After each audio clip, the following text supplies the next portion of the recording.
are the Eagle Bearer. Wonderful! Magistrate Xanthi has spoken highly of you. Very kind of her. So here's the thing. My children have promising futures, but they refuse to learn and study. They think they know better, but they can't recite a poem to save their lives. Where do I fit into this? They've heard of the Eagle Bearer and worship the ground you walk on. If you related an epic story to them, I bet they retain it and impress their tutors. It's an odd request, but I've been asked to do stranger things. I'll do it.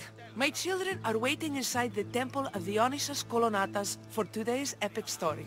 The subject is Perseus, which they should know well, but seem to forget all when questioned.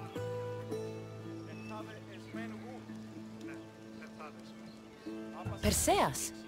I know his story well, as if we were cousins, both raised at the base of Mount Olympus. Do not fear. I will hold your children fast with my tail.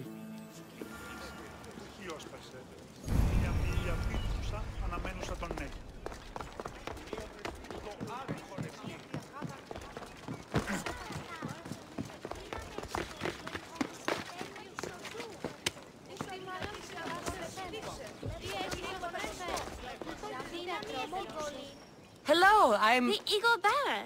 We've heard all about you. Are you going to tell us a story today? Do we have to listen?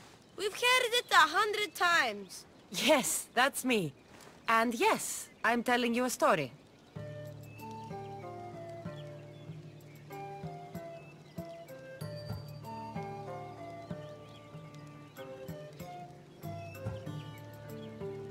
Let us sing with the voice of the goddess about the exploits of brave Perseus and noble Pegasus.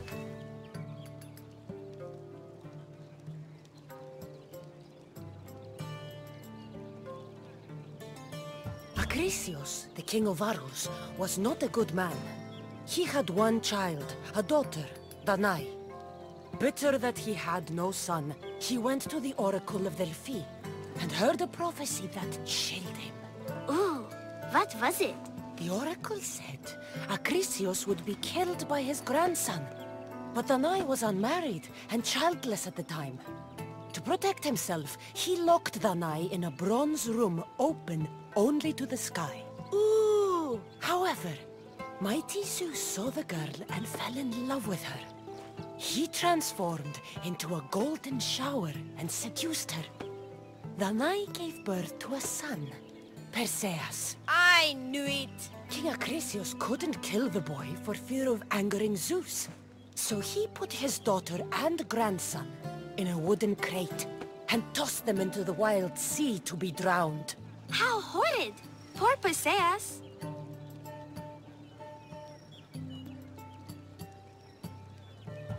A kindly old couple, Amphitryon and Alcmene, found Perseus in the sea and brought him to their farm in Smalpolis, taking him as their son.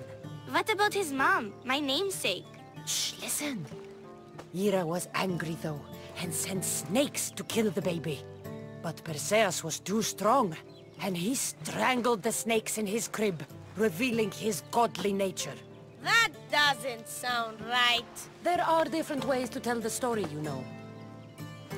And this story is for the crows?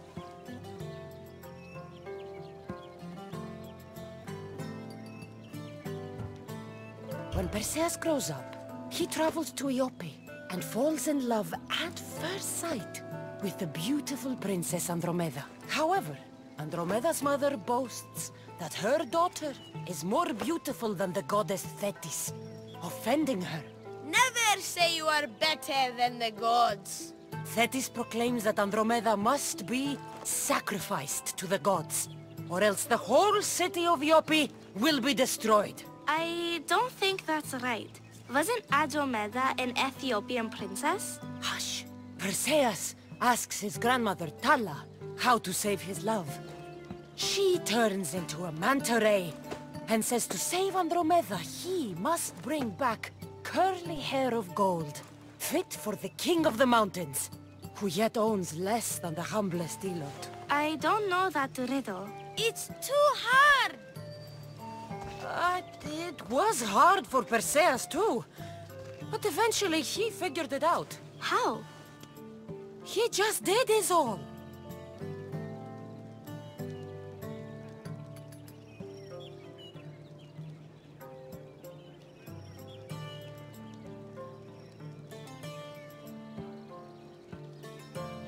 Perseus figured out what he needed. The golden fleece of the winged ram. Said to be guarded by a monster who could turn any to stone. Luckily, Perseus was blessed by the gods, and he was guided by Athena's golden-geared owl to the monster's lair. Athena's golden owl? That's dumb. Sounds cute. I want one. And armed with the vorpal sword from mighty Olethros, he faced the snake-necked, large-headed, shaggy-maned, stony-gazed Katovlebas! No! Huh? Perseus avoided the Katovlebas' killing gaze and snicked the sword, lopping off the creature's head. Ew! He grabbed the golden fleece and wrapped the Katovlebas' head in it. Then flew back home astride winged Pegasus to save Andromeda, who was about to be eaten by the Kraken. He used the deadly head to turn the Kraken to stone. Wait, the what? What's a kraken? Like a giant squid? Don't you mean the sea monster Ketos?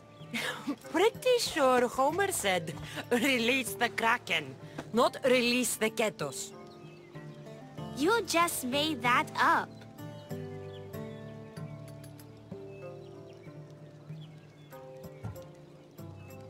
That was not all. Hades appears with a pack of giant scorpions called Scorpiox and kills Andromeda and tries to kill Perseus. Huh? But Perseus throws his sword of Zeus at Hades, forcing him back into the underworld. Wait. It's supposed to be Hermes' sickle, and Andromeda doesn't die.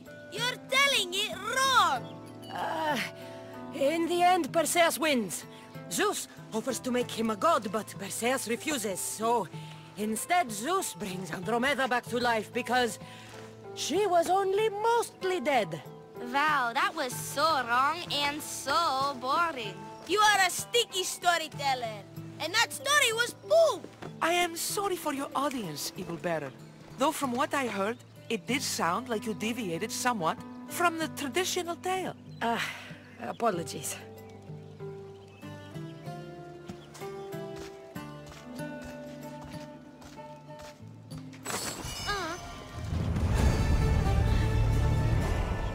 Do you have some more stories for us, Eagle Bear?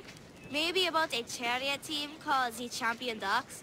Or a giant wooden rabbit used to sack Troy? I don't believe any